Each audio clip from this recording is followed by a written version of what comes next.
the essence of the eternal divine spirit, the one that causes all that exists to exist, the one that is self-existent.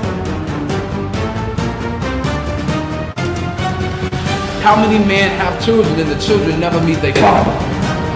See, you created a void in that child because you are a part of that child. Black power! Black power! Black power! Black power! Black power!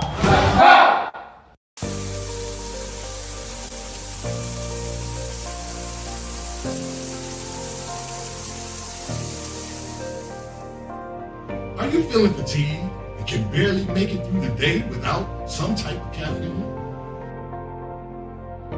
Are you on a journey of healing your body but need a little help?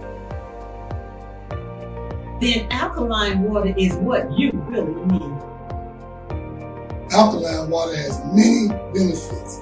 Alkaline water can help restore pH balance in the body. Consuming beverages such as soda and coffee can make your body acidic. Did you know that too much acid in your body has been linked to an intimate heart disease, obesity, diabetes, autoimmune disease, chronic pain, and other chronic conditions like gout and arthritis?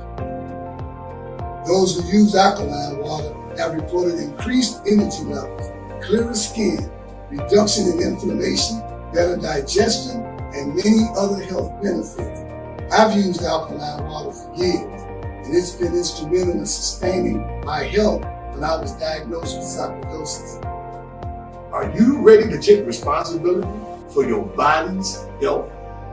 If the answer is yes, then our alkaline water is just what you need. Bring your own bottles. It's only $3 for each gallon. To place an order or for more information, you can reach us at 773-846-3091. Thank you in advance for your support.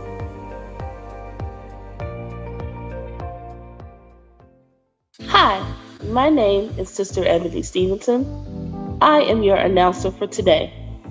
Welcome to the Toma Nation's weekly Sunday worship service from 12 p.m. to 2 p.m.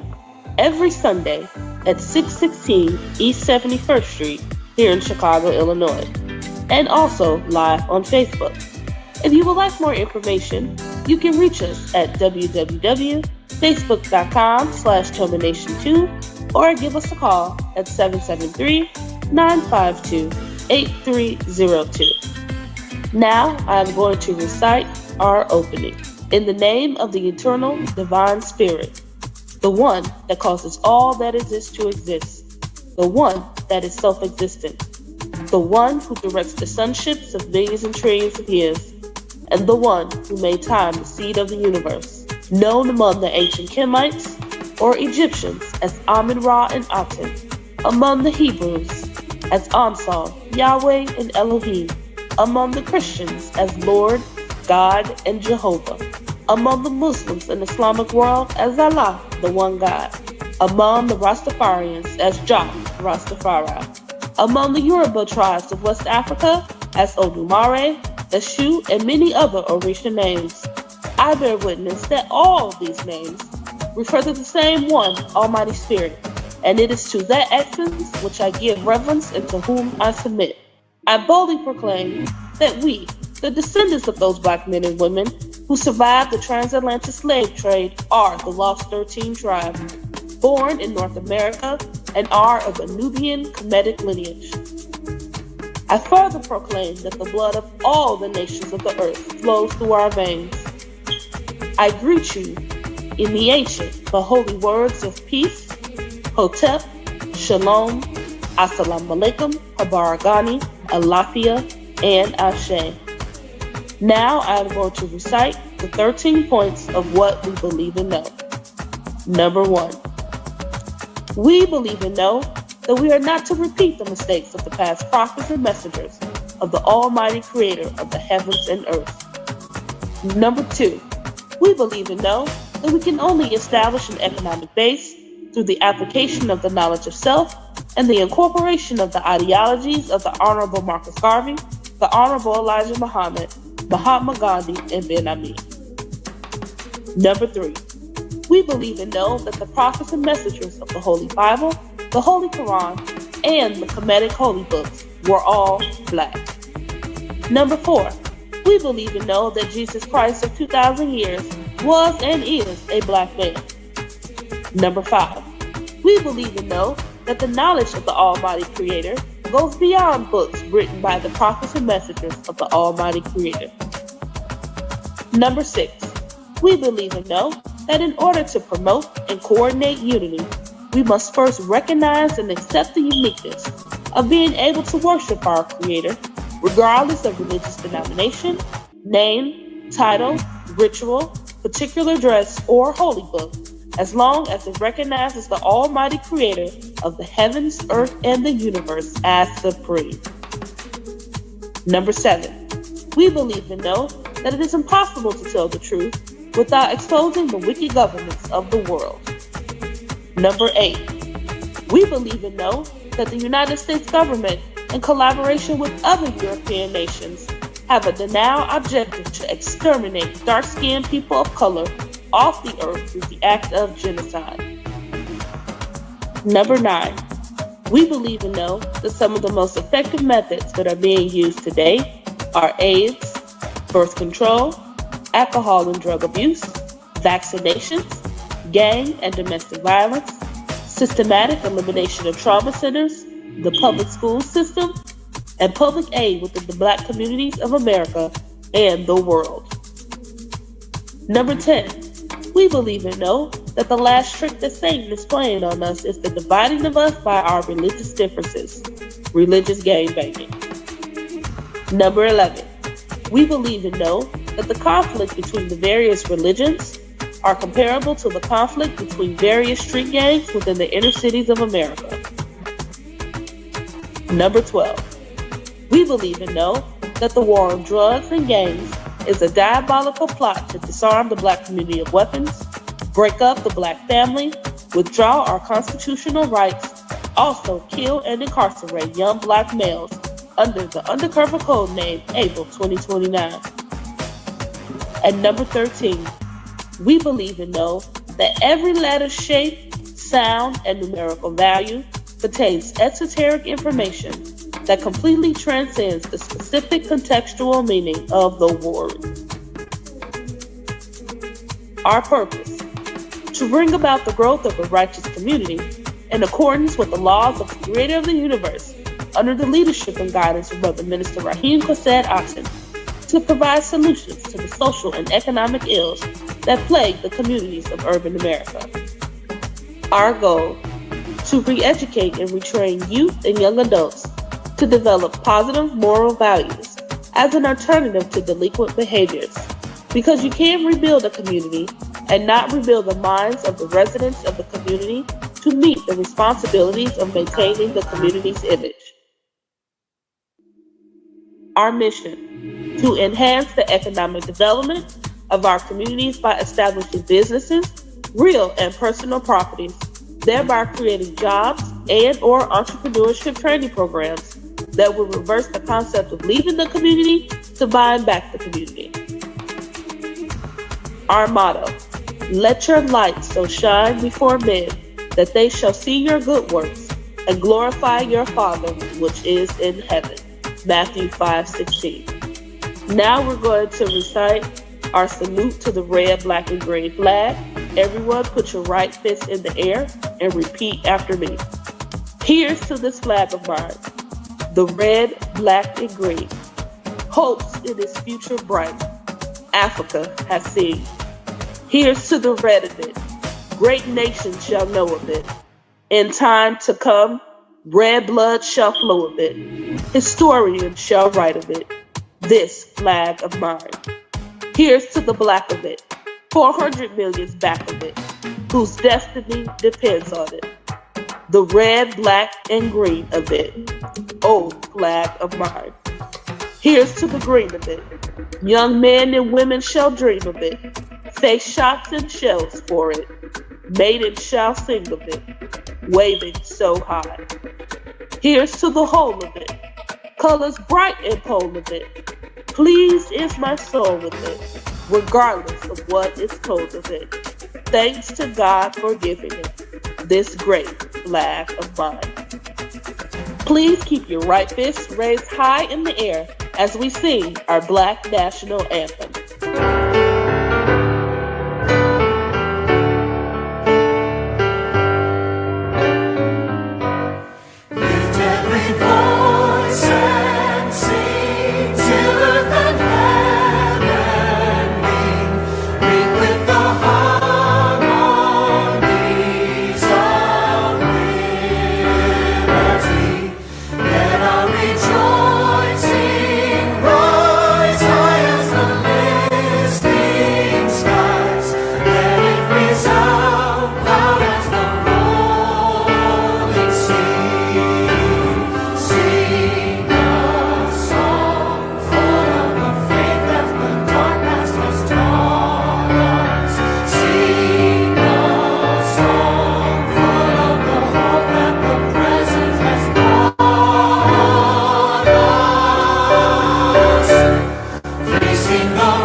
Black power, black power, black power.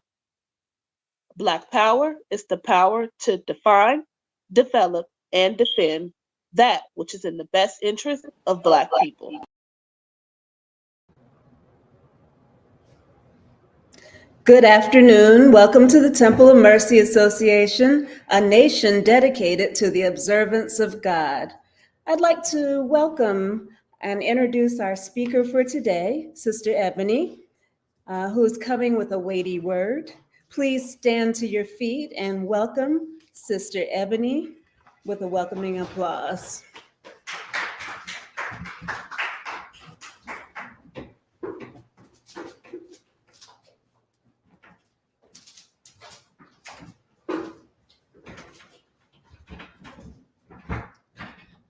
Greetings, brothers and sisters.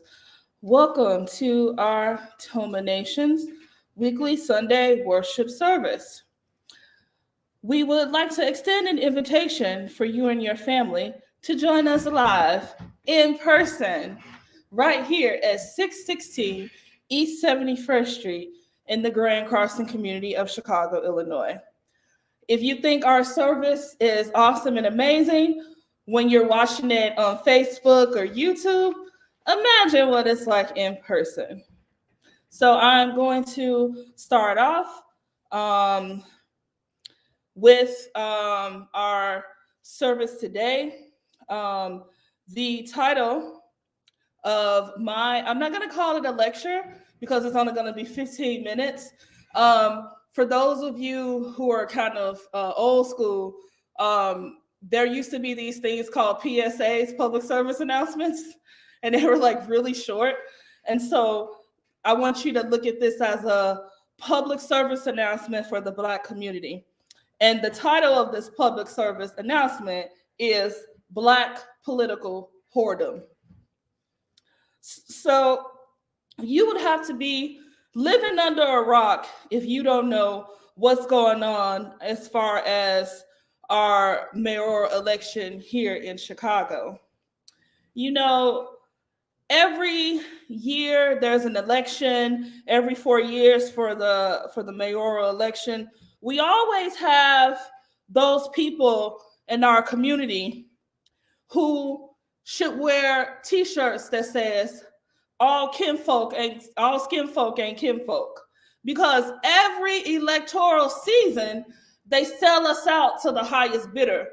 And all you have to do is to go on your Facebook, go on your Instagram, go on your TikTok, go on your YouTube and see these people in our community who pretend that they have our best interests at heart. But the minute somebody opens up a checkbook or the minute somebody opens up a grant, they willing to sell us out. Y'all know who I'm talking about. We see they post on Instagram talking about, oh, you know, Black people have a seat at the table. Really? We've been on the menu. We never had no seat at the table. So what makes this 2023 mayoral election anything different? It's not. When we talk about our enemy, they don't change tactics. They do the same thing over and over again. So why do we keep falling for this nonsense? It doesn't make any sense. I want to talk a little bit about what I'm seeing on social media when it comes to this mayoral election. Now, just for reference, I'm gonna throw some numbers at you, because for those of you who have watched my previous elections, you know I like to throw a little data, throw a little statistics in there. So in the February 28th election, Paul Vallis had 184,989 votes. Brandon Johnson had 121,440 votes. Willie Wilson had 51,243 votes. Now, the interesting thing about these numbers, if we would have just had the boomers who voted for Willie Wilson and 12,000 of the boomers who voted for Lori Lightfoot vote for Brandon Johnson, we wouldn't be in a runoff right now. But no, we have those same, and I don't like to use, I'm an intergenerational person. Like, I like working with people of all age groups. But on this scenario, boomers got to be called out, because this is y'all fault that we in a runoff in the first place. When you talk to boomers and you ask them why were they voting for Willie Wilson, they will say, well, oh, he gave free gas, or oh, he donate this, or oh, he donate that. Does Willie Wilson practice a race-first mentality? Because I don't think he does. Because the last time I checked, predominantly all of his staff was Latino. But once again, boomers knew this. They knew in his interactions when he comes out in the community that his staff was Latino, that stopped them from voting for Willie Wilson because he paid for their gas or gave them a grocery card? No. Once again, we allow ourselves to be for sale to the highest bidder. All the boomers who came down and supported Alderman Roderick Sawyer. Sawyer wasn't even a good alderman. So why did we have all of these black boomers out here with signs talking about vote for Alderman Roderick Sawyer for mayor? If he wasn't a good alderman, what would make him a great mayor? It doesn't make any sense. And so if we allowed ourselves to be divided, how did we get Lori Lightfoot in the first place? When Willie Wilson ran the last time, we already knew he wasn't gonna win. Y'all knew he wasn't gonna win this time. And yet y'all still wasted y'all vote and voted for this man who does not practice race-first mentality and does not have the best interest of black people in Chicago in the front of his mind. So why did you vote for him again? We repeated another cycle. In the last election, he didn't win. So what did he tell y'all? Vote for Lori Lightfoot. We had an awesome and amazing candidate in the previous mayoral election. And that was Representative LaShawn Ford, who talked about what's going on with black communities, who talked about what he was going to do for black people, who talked about what he was going to do for returning citizens. You would think a black male like Willie Wilson would support another black male in the election. But no, did he support Representative LaShawn Ford? No, he supported Lori Lightfoot. And look what we got. 4 years of Lori Lightfoot's nonsense. 4 years of her lies. 4 years of her doing whatever she wanted to do to sell us out to the highest bidder. But yet, because Willie Wilson said vote for her, y'all got up and went out and voted for her instead of voting for the black man who was about black people business. So here we are again in 2023. Willie Wilson once again. What y'all do? Y'all get out. Y'all come out and vote. Y'all gave him 51,243 votes. Make that make sense. You knew he wasn't going to win. So then what happened again? He used the political power that y'all gave him, that black people gave him, and then what? He told y'all to vote for this cracker Paul Vallis, and y'all standing up here like, oh yeah, we're gonna vote for Paul Vallis because Willie Wilson told you to? Make that make sense. Boomers, you should be ashamed of yourself. All of you people who talking about vote for Paul Vallis and got Paul Vallis stickers on your social media, it's some of y'all is the same people rocking these red, black, and green flags, talking all of this black people stuff. Well, if you vote for Paul Vallis, burn your red, black, and green flag because you should be disarmed. Now, the reason why I'm so adamant about this is because here at Toma, we know politics ain't gonna save us. We know the only path to saving ourselves is ourselves. We don't prescribe to that nonsense that somebody outside of us is gonna save us. God put us here as the original people for a purpose. The only people who can save this planet is us. And until we stand in our truth and own who we are and become the true gods that the Creator meant for us to be, we're going to still go through this nonsense. But we still here at Toma Nation, we practice a race-first mentality like every other race. Latinos look out for their own. Crackers look out for their own. Asians look out for their own. Arabs look out for their own. But here we have an opportunity to look out for our own. And you got all these political whoredoms out here talking about vote for Paul Vallis, Tyrone Muhammad, Willie Wilson. And I want to pull this up to talk about some of our people who have endorsed Paul Vallis. But before I do that, you can't see it live on Facebook, but if you want to see this, drop a comment in the chat and I can share this website with you. So it's this list about who's endorsing Brandon Johnson and who's endorsing Paul Vallis. Where are all the white people and the Latinos endorsing Brandon Johnson, but the niggas is endorsing Paul Vallis? Make that make sense. Boomers, y'all got to do better. I mean, y'all really got to do better because it's getting real out here. You know, how many times do we go to these meetings and boomers tell us about what used to be? What used to be in our communities, the black business that used to be here, it's the used to be tour, what Harold Washington did. You have an opportunity to make another Harold Washington, but what do you choose to do? Did you choose to sit down with Brandon Johnson to talk about what the black community needs here in Chicago? Just like every other race is doing, even the Latinos are sitting down with Brandon Johnson saying, hey, this is what we need for our community. Black people, we can't do the same? Why not? We would rather take the easy way out and sell our souls to Paul Vallis, of all people? You should be ashamed of yourself. I'm going to read a little bit about Paul Vallis. Now, from 1995 to 2001, he was appointed by Old Man Daley, that was Old Man Daley II, right? To be the CEO of Chicago Public Schools after being the city's budget director.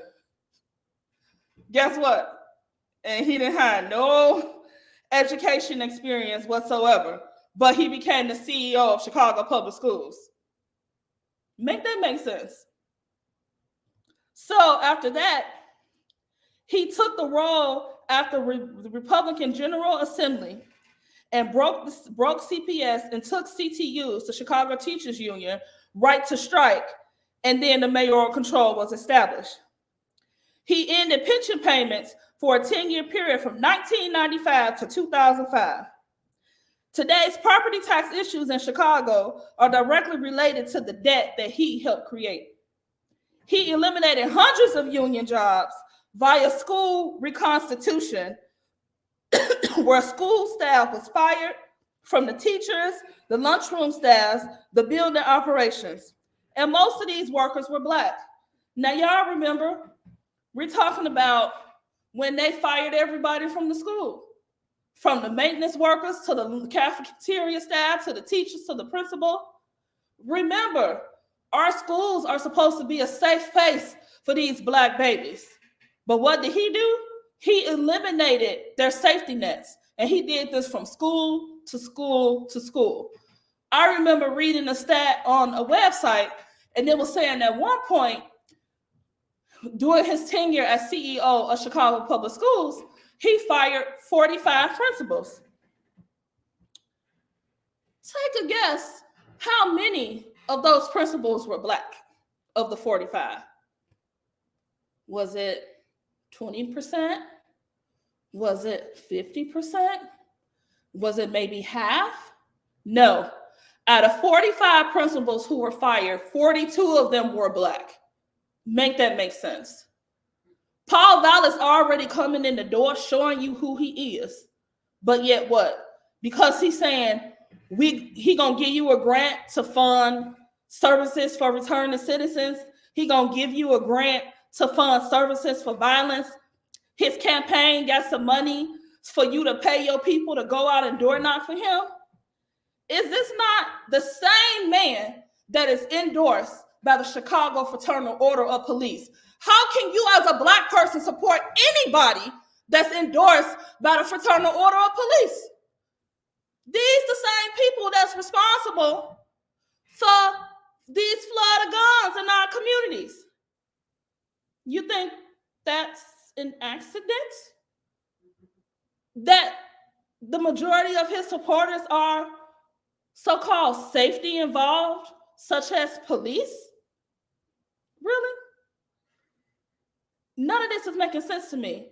And y'all are the same people who talk about such and such got carjacked. Oh, there was a shooting over here. Oh, there was this. Oh, the rents are going up. Oh, our community is facing gentrification. But yet you voting for Paul Vallis though?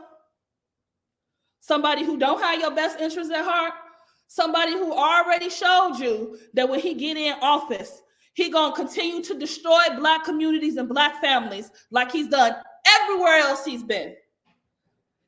He went to Philadelphia from 2002 to 2007 after he left CPS. And while he was the CEO of the Philadelphia Public Schools, he eliminated hundreds of union jobs and closed many schools, turning them over to charter school operators. Most of these workers were Black. And the privatization in Philadelphia ramped up after he started it. So he screwed us over in Chicago. Then the Crockers get him a cushy job in Philadelphia. He goes screw the Black people over in Philadelphia. Was that the end of it? No. Then from 2007 to 2011, he didn't even have a break. He got hired right away. In New Orleans, he was the superintendent of the Recovery School District of Louisiana after Hurricane Katrina. He privatized the entire New Orleans school district, eliminating thousands of union jobs and turning the schools over to charter school operators after Hurricane Katrina. Who was the majority of people who lost their jobs? What did they look like? Black. Was that the end? No. The saga continues. From 2012 to 2013, he was hired by the school system in Bridgeport, Connecticut. While as the superintendent of Bridgeport Public Schools, he laid off dozens of union staff, and he was forcibly removed from his role as superintendent because he wasn't legally qualified to be a superintendent in Connecticut. I feel like I'm reading one of those made-for-TV sci-fi movies where it's like Sharknado, and it's just like unbelievable. But this is real life here, people. Paul Vallis has been playing this game for decades, paying his mortgage, sending his kids to college, going on vacation of the Black's blood, sweat, and tears of Black people. And all you people sitting up here talking about, oh, I'm going to vote for Paul Vallis because he's going to give us a seat at the table, or, oh, I'm going to vote for Paul Vallis because he's going to give us grant money. You ought to be ashamed of yourself.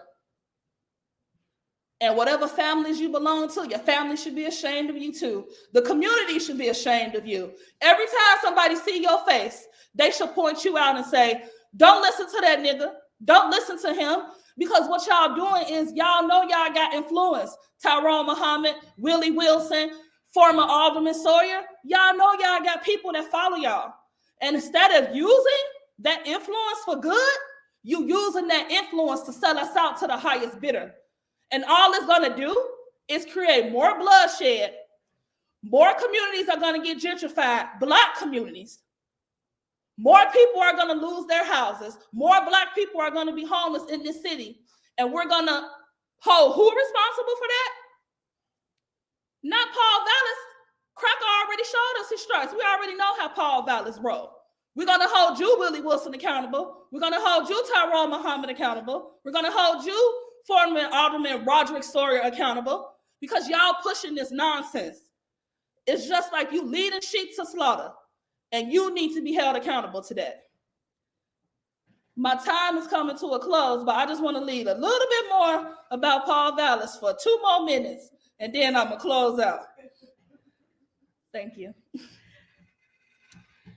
Now, I just want to read you this quote. Now, when the earthquake hit Haiti, Paul Vallis was brought in. And I want to read you this quote from Paul Vallis. There's a real opportunity here. I can taste it. That's why I've flown to Haiti so many times. Now, Barack Obama's boy, former U.S. Education Secretary Arne Duncan, he praised Paul Vallis in New Orleans, saying Paul Vallis was the best thing that happened to the education system in New Orleans since Hurricane Katrina.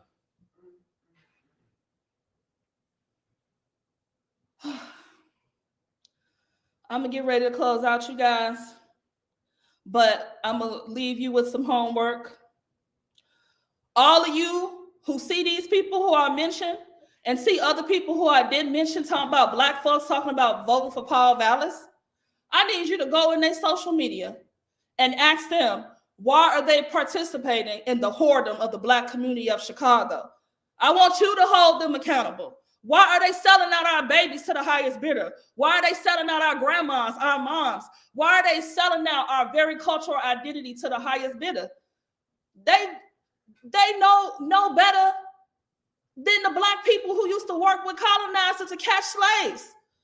They sending us to a point of no return. We always talk about how much pride we have in Black Chicago. We don't got no pride in these niggas who selling us out, because that's what they are, niggas. And we need to hold them accountable. And you watching live, you need to hold they bus accountable too. When they tell you to vote for Paul Vallis, you should look at them. They not breaking off none of that money Paul Vallis paid them for you. So you need to vote for Brandon Johnson if you know what's good for you. Now, I'm going to close out and bring up our main speaker for today. It's none other than our founder, leader, teacher, and God, Minister Rahim Aton. I want everybody to stand to their feet and give a round of applause for Minister Rahim Aton.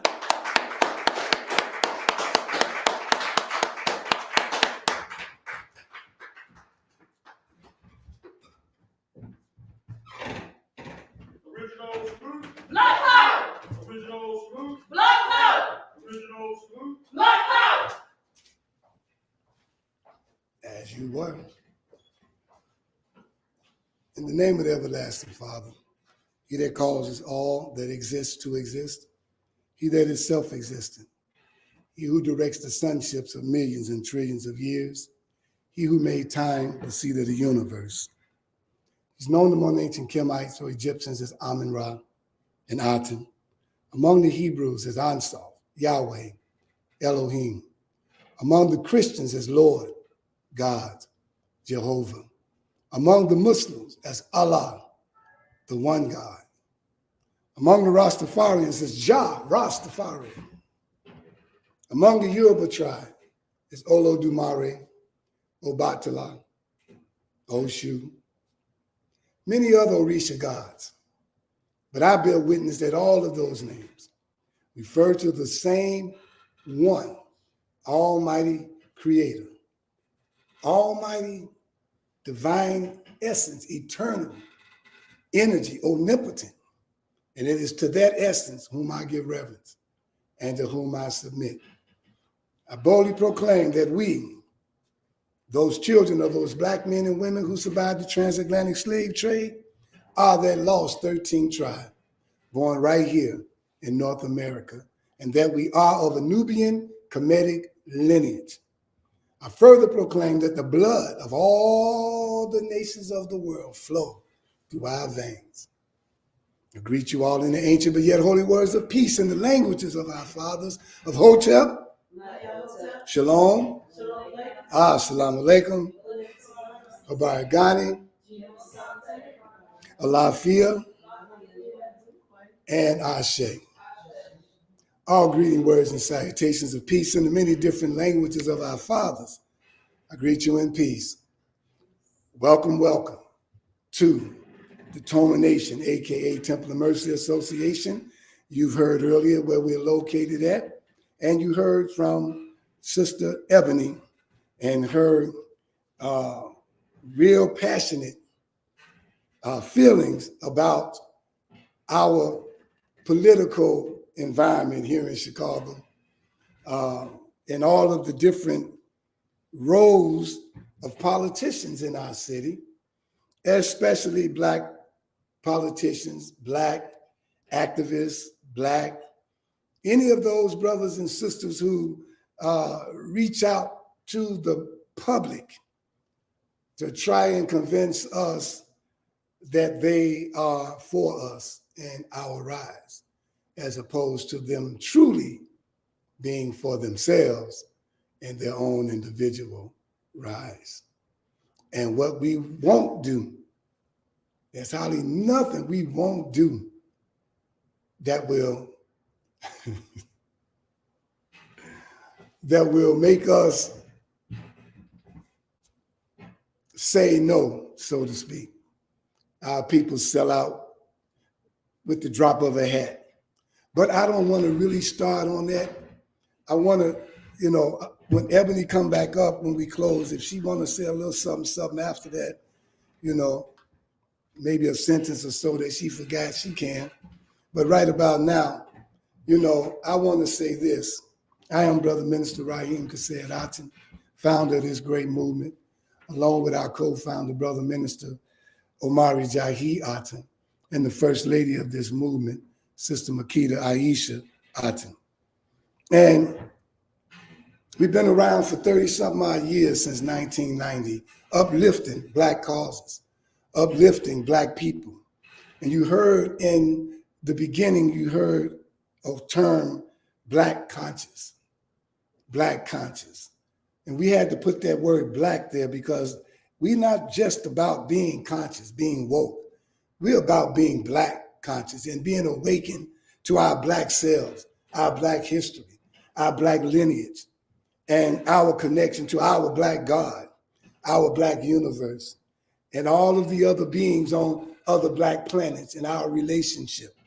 And by being Black, how it connects us to Blacks, not only just in United States of America, but in Canada, North America, South America, Africa, and all over the world, which lets us know without a shadow of a doubt that we are the majority on this planet. We know this. And based on that knowledge and that understanding in the history that we teach here in Toma, for the 12 months that we operate, every year we talk about a prescribed reading. And if you go back and listen to some of our other videos, you'll be able to kind of tune in or plug in to what prescribed reading we're in that month. And each prescribed reading gives you a full holistic understanding of our condition and how to get out of it. And it also helps us with our opening, because we first try to make sure that we start with a spiritual understanding of who we are as a people. And that's why we teach from Ben Ami and his group, the Hebrew Israelites, or the kingdom of God. And so we go from that spiritual perspective and we learn health, wealth, knowledge of self. Then we go from another spiritual perspective when we're dealing with the Nation of Islam, where we're dealing with Islam or Muslims. And that's where we study and learn about the Honorable Elijah Muhammad and about the Nation of Islam and reading God, the Black Man, and the Truth. And we just continue on, and then we go away from the spiritual side for a minute and go into our economics. And that's where we learn about some of the books Dr. Claude Anderson put out on economics, different other books, S.B. Fuller and whatnot. Because one of the things of what we believe and know is that we deal with the economic side of Ben Ami, the economic side of Yahweh ben Yahweh, the Honorable Elijah Muhammad, the economic side of Mahatma Gandhi. And we look at that as a blueprint to help us move forward, the economic side of Marcus Mosiah Garvey. And so you heard back 2 Sundays ago from the co-founder, Minister Omari Jahi Aton, and he spoke on Let Us Make Man. Go back and check that out. Then last week he spoke again on Let Us Make Woman. And so today I want to speak on the Black family and our system of survival. And I'm going to do a lot of reading because I want to cover a lot of ground. And a lot of people ask me, about my stance in politics and why am I now jumping in the ring to support Brother Brandon Johnson. Well, in the past, we've supported people. We supported Doc Walls when he ran for mayor twice. I just want people who don't know about us to know this. We supported LaShawn Ford for mayor, State Rep LaShawn Ford. And we supported a brother in our lives, Brother Tyrone Hawthorne, for alderman of the 17th Ward. But as you can see, that's only 3 times. Letting you know we don't truly get involved. It must be something that we strategically are doing when we do this that's going to be for the benefit of our people, but not the individual. See, in Toma, we know politics can't save us. In Toma, we know that we have to go by the Holy Bible, the Holy Quran, and other holy books. Those are our guides, Guides. And according to the Bible, we never saw where politics saved us. Moses was in perfect lineage to be Pharaoh, in Pharaoh's house. And don't you think an all-wise, mighty God would know and say, man, that's the perfect opportunity for Moses to become Pharaoh and we can be saved. We can come up out of our oppressive condition that the Caucasian put us in. We can come out from under the curse that even God put us under just to bring us through all this tremendous pressure to make us into the gods or the diamonds that we are to become. But he didn't do that. He sent Moses to Pharaoh to say, let my people go. He sent Moses to tell them to come out of her. Somebody said, well, what about Joseph? But no. Joseph wasn't mayor. Joseph was not king or president. Joseph was just like anybody else who had a little city job, a job just like driving CTA buses, being in Chicago teachers, being in Chicago public schools, being a postal worker, being, y'all know where I'm going, all the city jobs that you can get. You can get a lot of jobs and be working for the city. That doesn't make you a politician. That doesn't even make you in the politics. You just working for the city. And we have people in our movement work for the city. We've had people in the past that worked for the city. But we already know where our allegiance lies. Our allegiance is in God. Our allegiance is in the creator of the universe and the universes and the worlds. That's our allegiance. Our allegiance, we even promote the red, black, and green flag because the Honorable Marcus Messiah Garvey gave it to us, but we don't pledge no allegiance to the flag. Nobody's flag. Our entire allegiance and submission is to the presence of Almighty God, the one that created us, the one that gives life, the one that takes it away. And that's it. And so when we go forward now, we got to find out what is the solution to bringing Black people together that we might be restored to our rightful position on planet Earth. And so I'm going to start with the Holy Quran so I can set the tone and the pace for what we need to understand.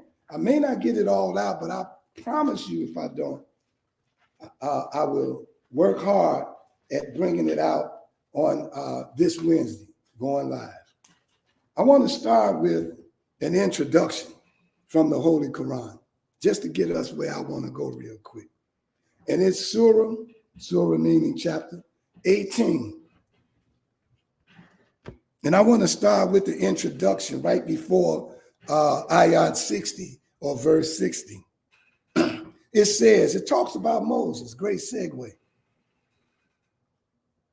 Moses was up against mysteries, which he wanted to explore. He searched out a man endowed with knowledge, derived from the divine springs from which flow the paradoxes of life. He's shown three such paradoxes and how human impatience is inconsistent with their true understanding. The highest knowledge comes not except by divine gift. The highest knowledge only comes by a divine gift. The word divine means after the manner of God. And it comes from constant, patient striving with faith to apprehend something of the purpose of the all-wise God Allah. Today, brothers and sisters, this is the time when the wisdom of God judges the wisdom of the world. When the knowledge of God will judge the knowledge of this world. And the understanding of God will judge the understanding of this world. Brothers and sisters, this is the time of divine wisdom, knowledge, and understanding, or knowledge, wisdom, and understanding. And so they say, well, why are you pushing Brandon Johnson? First, he's a Black man. And I say that unapologetically because we are an all-inclusive, Black, conscious, righteous movement. He's a Black man. That's number one. Case closed. Ain't no number two. He's a Black man. Now, when we move forward in that, do we know what he's about and all this and that? Well, first, it's two people standing before us, a Black man and a Caucasian. And we Black first because we study what we call a race first philosophy. But guess what? So does every other nationality on the planet. And all you got to do is go back and study and look and see how everyone who got in a position of power, whatever their ethnic group was, they made sure that they did whatever they could for their people first, automatically.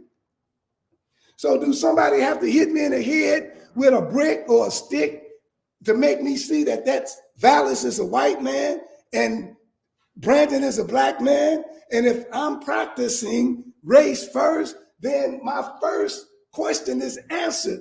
If you're going to ask me, who would I support? That's automatic. Automatic, you get my support. But it's a little bit deeper than that for me, brothers and sisters, and you all probably won't be able to see it. See, when Moses met this man, when he was in the wilderness, this man was on a journey. In the Holy Quran, they call him Al-Qadir, which means the green one. And I'll break that down at a later date. And this is when Moses was out for 40 years walking around looking for a place to stay before he met Jethro. And while going around, he bumped into a guy, Al-Qadir. Brothers and sisters, in the Bible, he would be known as Melchizedek. A man without a father, without a mother, without a beginning, without an end. The king of peace, the king of Salem. And he met him. And he said, can I follow you? And the man said, no, brother, you ain't got no patience. You can't follow me because you give up easy. You question me about everything. You can't follow me. But if you can shut up and let me do my work and I explain it to you later, you're welcome to follow me. He said, I will. I won't say nothing. It's in the Quran, y'all. And so he went, and I'm not going to read the whole thing, but it starts at verse 66. All right. And so the first thing he did, they proceeded, and there was a boat, and he put a hole in the boat.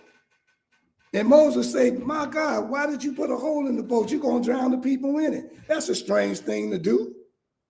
And the guy said, didn't I tell you that you can't have patience with me? Moses said, okay, excuse me. I forgot. Okay, I'm good.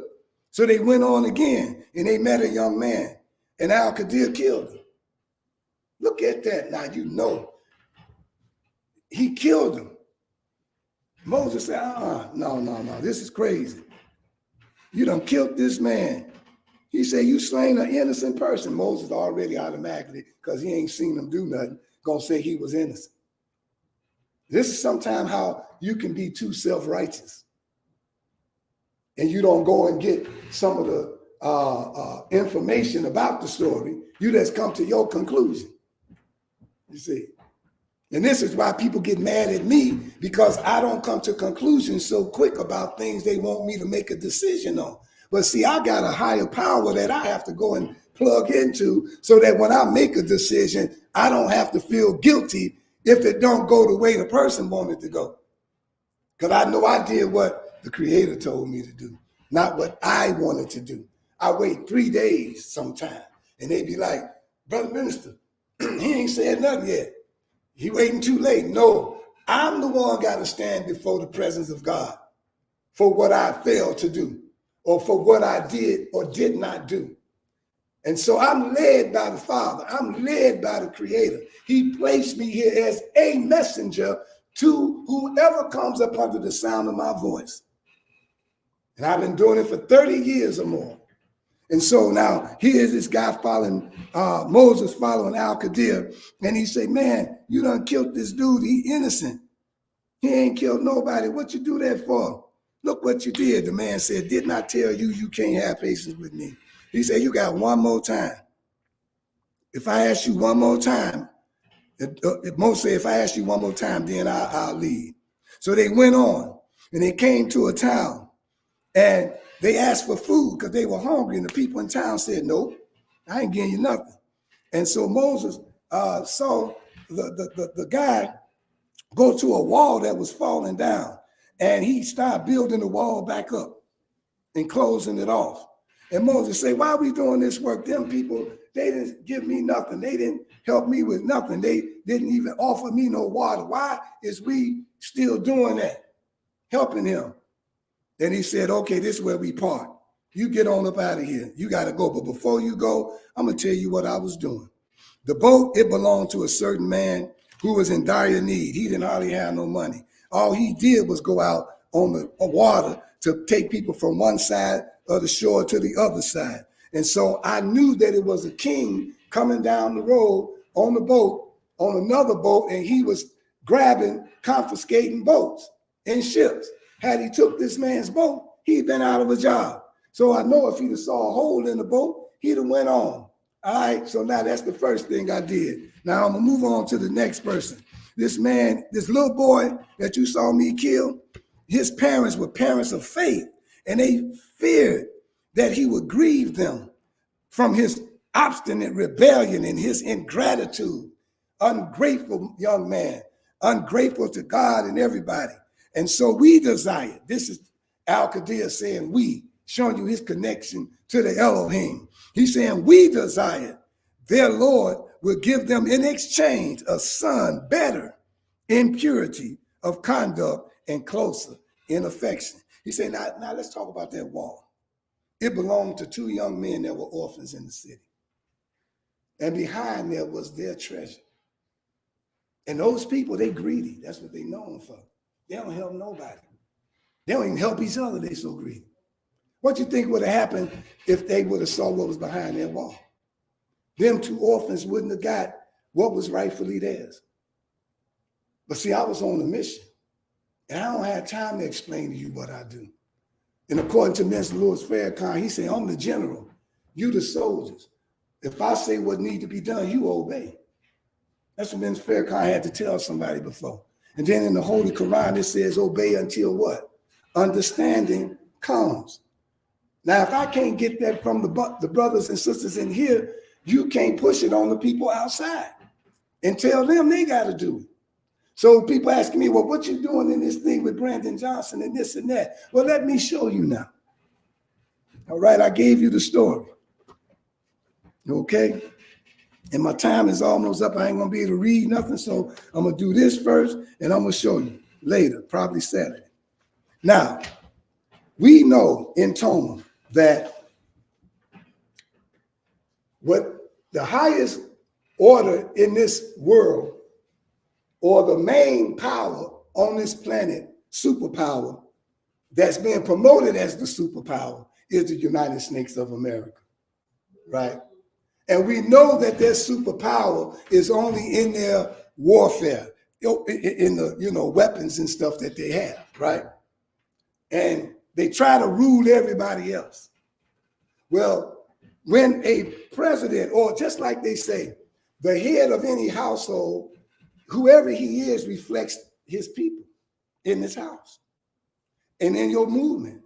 And so whoever's the head of this United States of America, their character, their personality and all reflects the character and personality of what happens in the world.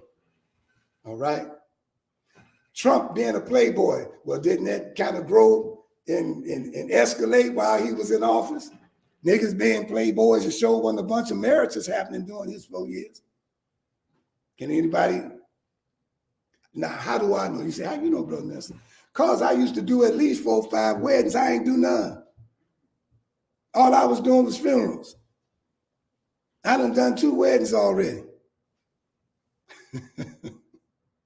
When Clinton got in office, the thing that happened, he did some kind of oral sex thing with this lady did on him. Y'all know the story. And oral sex became an all-time thing throughout the United States. Y'all remember that? When our man, Barack Obama got in office, I said, we know that he wasn't going to do nothing for black people. We know that he ain't going to be able to save us because we already knew from the biblical understanding that politics going to save us. And by us knowing that, somebody said, then what good is a black man being in office for? I said, it's the image.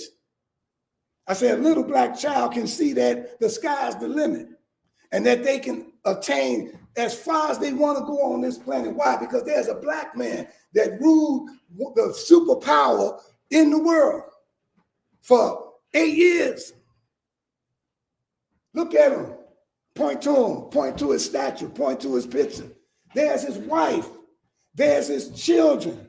You don't see 2 adults and a child. You see a father, a mother, and some children representing government, representing the black family, and how we are supposed to be trying to make sure that those under us understand the benefit and the power of the family structure. You see, when little kids see this, they're going to know something wrong if they see 2 adults and they talking about that's their child. They know that ain't it. Harold Washington was not married. Matter of fact, they gave him a girlfriend. Our brothers and sisters couldn't pull off of that. Y'all called her Uncle Lori. That's what y'all call her. A black family can't pull off of that. I'm just being honest. But we got a chance, brothers and sisters, to let our brothers and sisters see a family again, if not only for just 4 more years. We got a chance for that. You see, you may not understand why I do what I do. See, but I understand what images does. I understand what an image maker does when they show you the image they want you to see. No, they don't want him in. They want Valis in. That wasn't a mistake. I meant to say it, believe it or not. Well, that's a name they call white people, don't they? Don't they call white people D-I-C-K? There's a guy named D-I-C-K Clark, wasn't it? I ain't never heard a brother called that.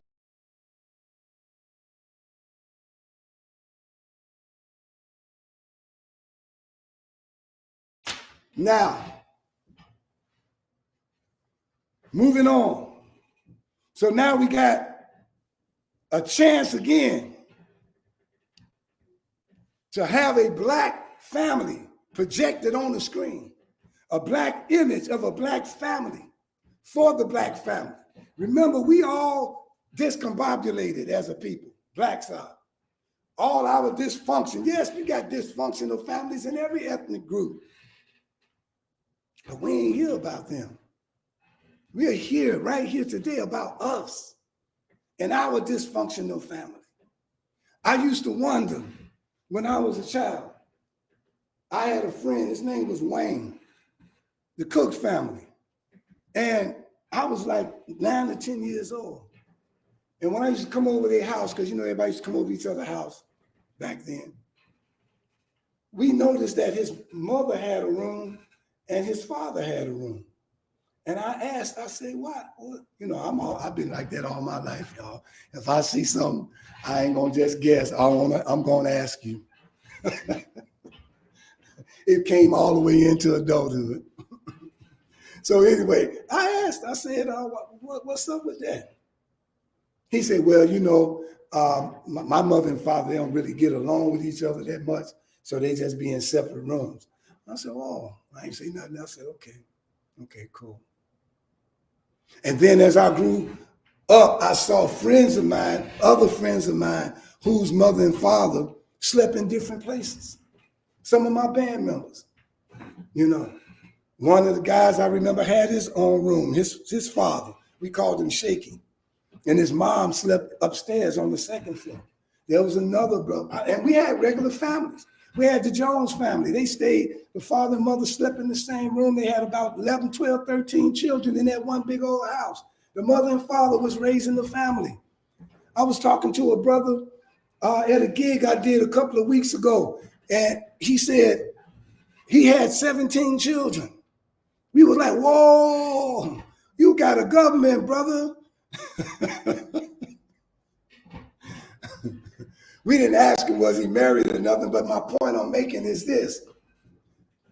To survive, we must mend the family structure again.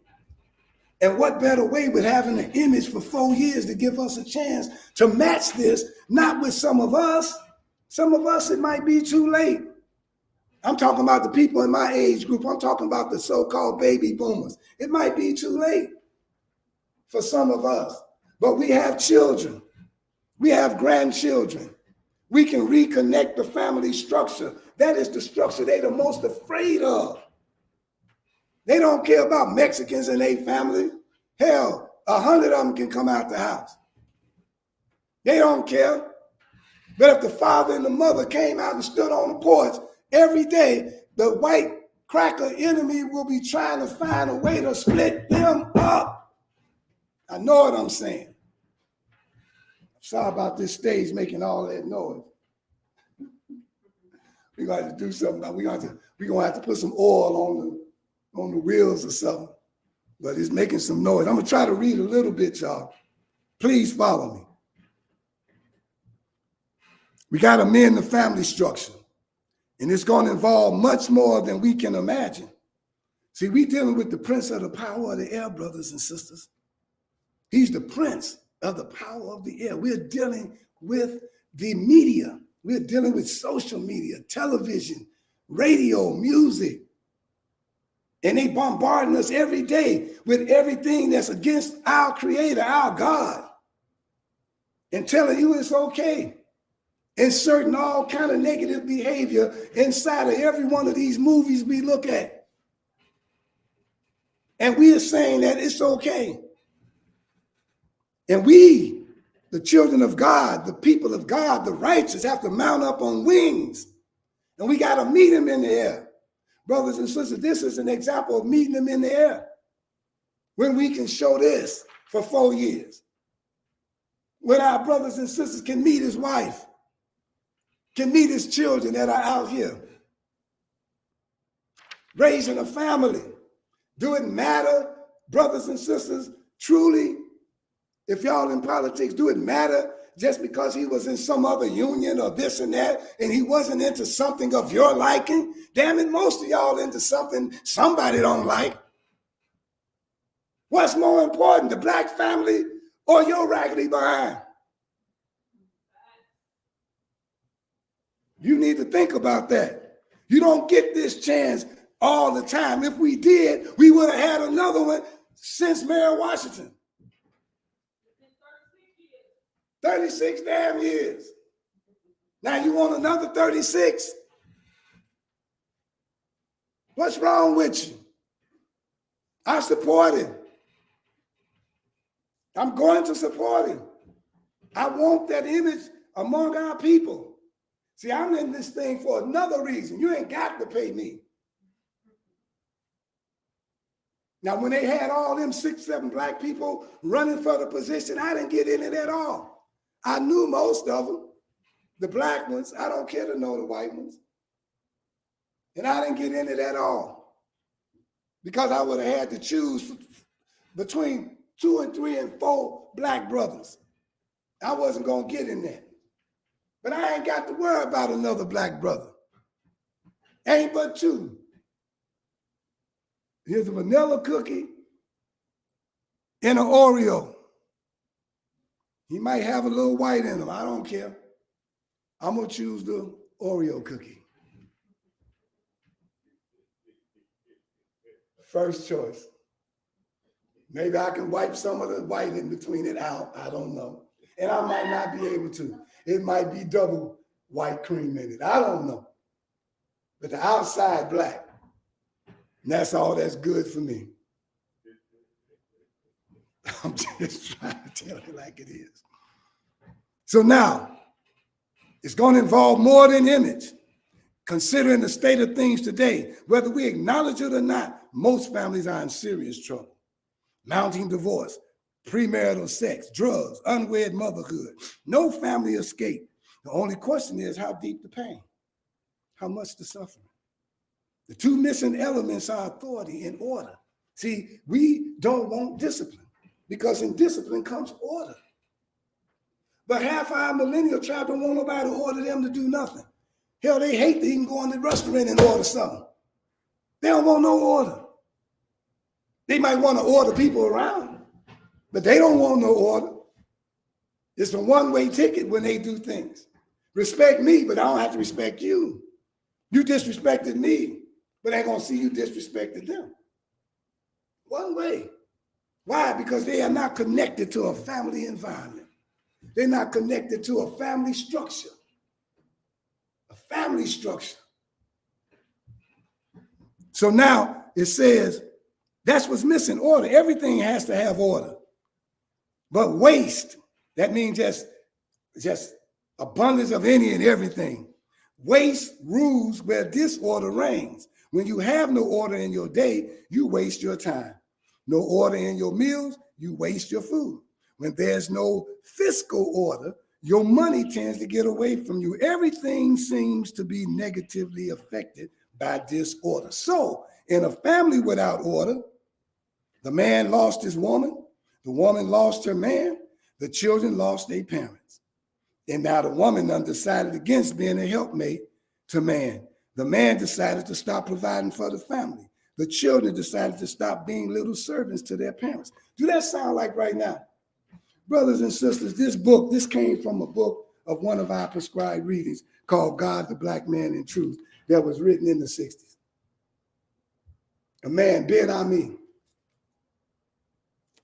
Kingdom of Yah. And the second book right behind it was called The God and the Law of Relativity. So everything I'm reading now came from that, because we don't let what his religion is divide us from the truth. We don't care if you're a Moor. We don't care if you're a Nation of Islam. We don't care if you're a Mason. We don't care if you're Baptist. We don't care what your religion is, black man, black woman. If you telling the truth, we are for truth. Truth transcends all denominations.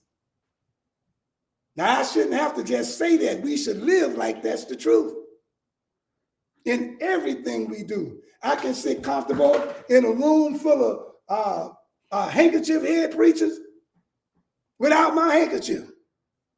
I can sit in a room full of Moors and all without affairs.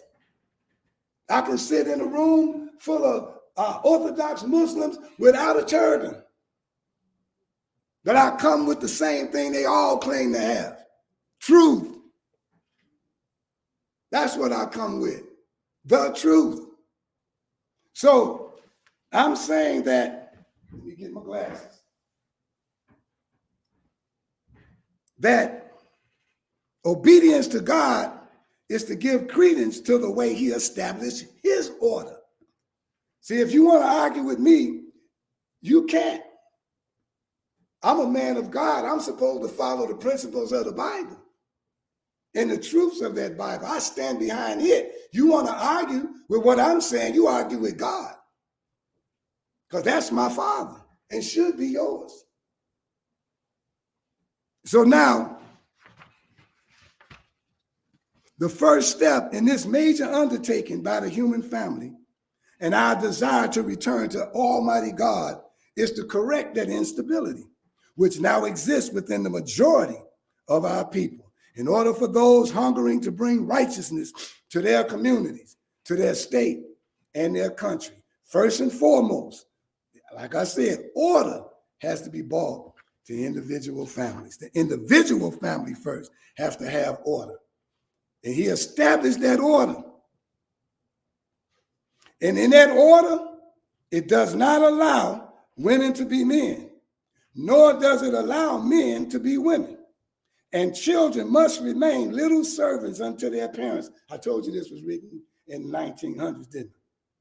The order of God does not permit children to rule their parents, nor justify the existence of perverts. That's why we so hard on pedophiles than we are on any other negative thing that a black person can do. Because you destroy the life of a child with your stupidity. We should cut off both heads. Man, you know what I'm talking about. And if it's a woman, we'll cut off a head and a leg.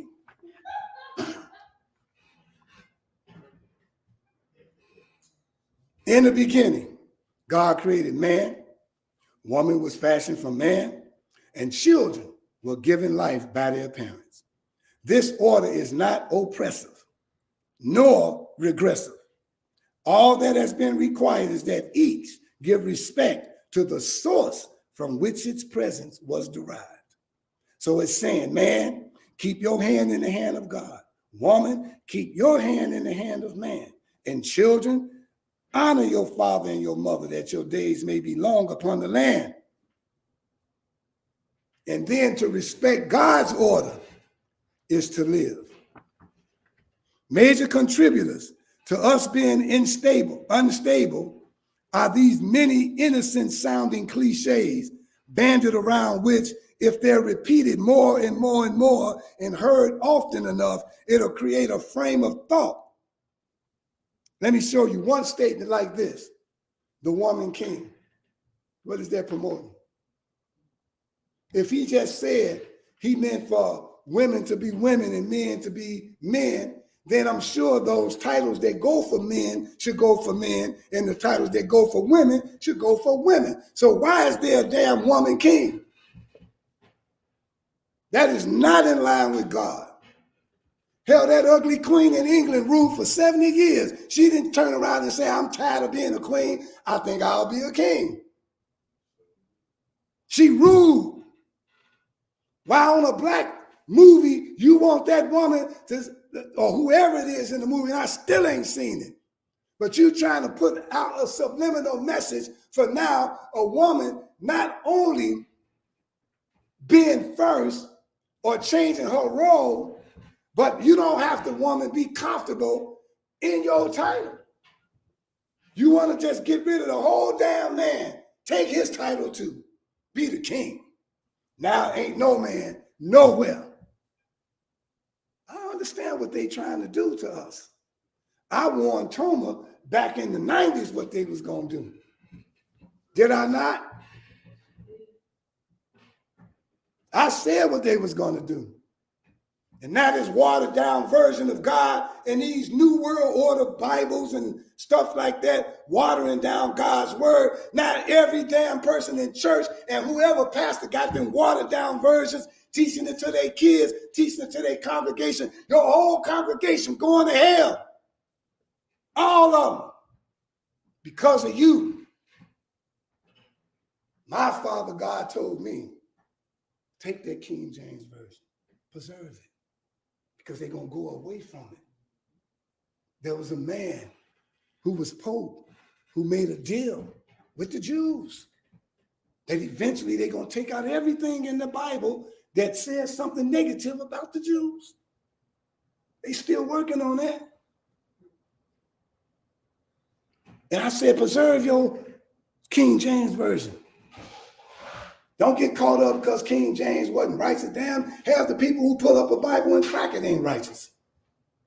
More than half. And you tell me if the Bible won't work for a good person and a bad person, it don't matter who pulled the book out. You got all kind of sheep, wolves in sheep clothing walking around us. I call them Decepticons, who know how to use the word of God real good to deceive you.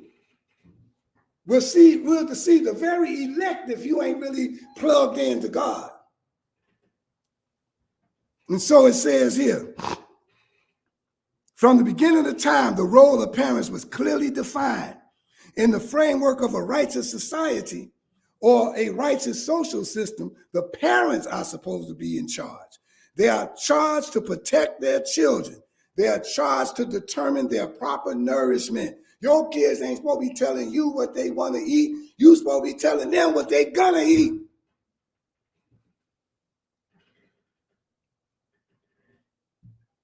You are in charge of proper clothing, etc., etc. We were the providers, the protectors, teachers, givers of love. Furthermore, the adult that your child grew up to be was determined by your behavior and the manner in which you raised him or her. There was a time in our lives when values were regarded as important. Parents imparted those values that they believed in unto their children. But in the age of social media, television, books, movies, magazines, all of these corporations ferociously compete with each other for an audience. And the way that they did it was by developing more controversial and more attention-grabbing things. Values changed. Sex was kept under the covers where it belongs back then. That's why your clothes was called underclothes. They were under your clothes. That's why they said those are your private parts. They were private, not public. See, it was very simple stuff to keep you in line. Those were not public parts. Those are private parts. See? Underwear, not overwear. See? Undershirt, that's what we used to call it.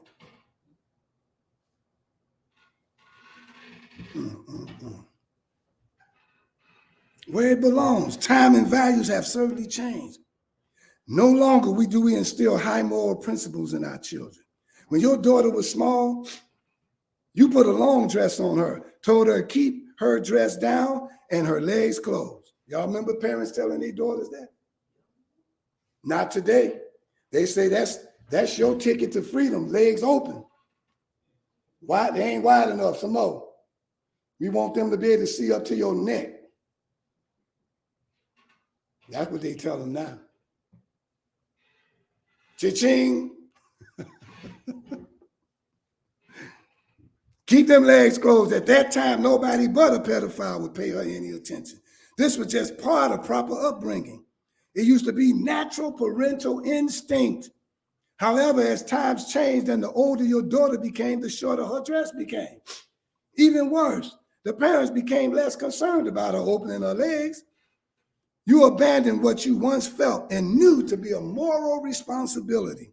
Consequently, in her very early teens, a variety of negative ills, such as unwed motherhood, Planned Parenthood, whoredom, nymphomania, venereal disease. I know a whole lot of people that fall and prey to those sexual desires and they became nymphomaniacs. That means all day, all evening, they just desire sex. They can't, because some of them been deprived love so bad that they think that the only representation of love is through a sexual affair. Because they don't know the difference. We talk about God's love, but we don't know how to describe it to them so they can be able to see the difference between what they feel and what you're saying. What happened to you wise men? What happened to you wise woman? Are you really connected to God that you can make them understand the difference between the love, pleasure-wise and sexual-wise, to the actual love of God? I can't. I know both. Most of y'all just know one. I ain't say all y'all, most of y'all. So now, they subjected to venereal diseases and AIDS are the results of your passive concern. Honorable Elijah Muhammad said, when you fast, you control your appetite. If you can control your appetite by fasting, you can control any other desire. And the world rules you by your desire. Satan don't make you do nothing. He only draw you in by making what he say seems to be a better opportunity than what God said. And you just go for it. And in the Holy Quran, it's so funny. He says, I didn't make you do this. Don't blame me. Blame yourself. All I did was make my offer better than who you say you serve. And you took it. He said, I got to answer to him like you do, but not for that part. These children defined and treated by society as adults or grown-ups become more confident. And when they become more confident and then misdirected paths, thus will they more likely speak out against the orders and rules set by their parents. Well, once it was taboo for a child to be disrespectful to his parents, nowadays children talk back to their parents as though it's the most acceptable thing to do. And brothers and sisters, we got that from white people. They created a law just to show you how serious it was and how we were really growing and raising respectable children. They made a law. You can't whoop your child because they got tired of looking stupid in a damn grocery store talking about some damn timeout. While in the other aisle, they thought somebody had fell off into the can section. And that ain't what happened. Mom was over there taking care of business. By the time you came by the end of the aisle, they was up and they was told, wipe that off your face and suck it up. You better not say nothing. You be, and you be all right. Look at the people raised that way and the ones raised now. I'm not bragging, but I'm saying I have not had one fight with my children. And I don't believe they will fight me. But I do believe if they did, they won't live to tell it. I'm old school. I'm like Marvin Gaye father. Not gay, but the Marvin part. I ain't trying to be funny. But in all reality, Marvin Gaye's father was like a bisexual, and he used to embarrass Marvin Gaye. And that's why he put an E at the end of his name, Gay, because it was actually spelled G-A-Y. And his father used to walk around with blouses on and a perm and real tight pants, you know. And he was embarrassed of his dad walking around like that. And so he kind of strayed away from that, you know, away from his house. He never hardly came home enough. And they slept in separate rooms too. The mother and the father slept in 2 different rooms. And why though? Let's look at why. I never said why. So before we close out, I'm gonna say why. Because they understood something was more important than anything else. Anything else that they felt that they wanted to do for their own personal selves. They knew the power. They knew the understanding and what it does to their children of the family structure. And they didn't want to break that structure because they understood when it broke what happened to children like that. So they said, even though I want to go and do my thing, I got to wait till these kids get grown. I got to keep the structure. Not for me, not for her, but for them. Them. I had a counselor tell me that. They say their world don't look like your world. You drive around everywhere you want to go. Their world was that apartment. And when you and her decide to go y'all separate ways, you split their whole entire world in half. One got to choose dad, one got to choose mom. Both of them, somebody in there don't want to choose neither one because they don't want to make the other one mad. So they the ones that go out in the world and do all the damage and the bad stuff. You split your family. Brothers and sisters, y'all call it old school, but God dog it, if you don't hurry up and get back old school, it won't be no damn school at all. God bless you. God keep you. Vote for Brandon Johnson.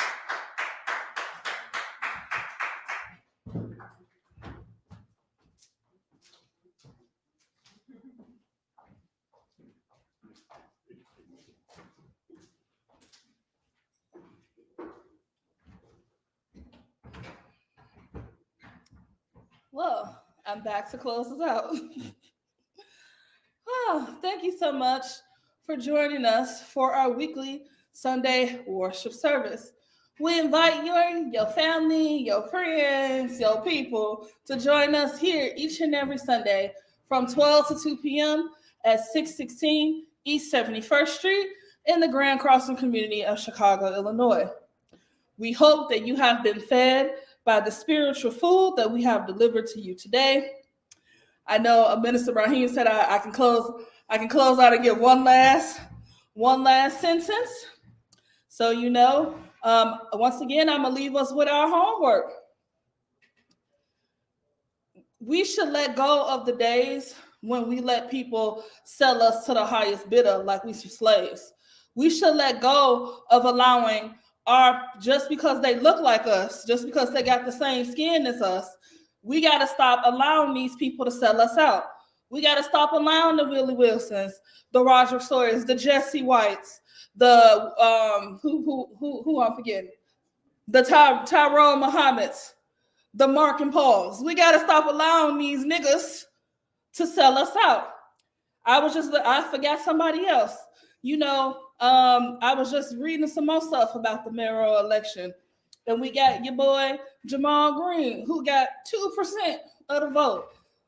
With his talking about he know that people looking to see who he gonna endorse. Use Jamal Green as an example. All of these people talking about black this and black that. Let him not support Brandon Johnson. Let him sit here, all the stuff he talk about he do for the community, and he supports somebody like Paul Vallis who endorsed by the FOP. That should tell you what kind of people these people truly are. and you shouldn't support them or their organizations at all. So I'm going to close us out. Peace. Thank you so much for joining us, and we look forward to seeing you next Sunday. Black Power, family.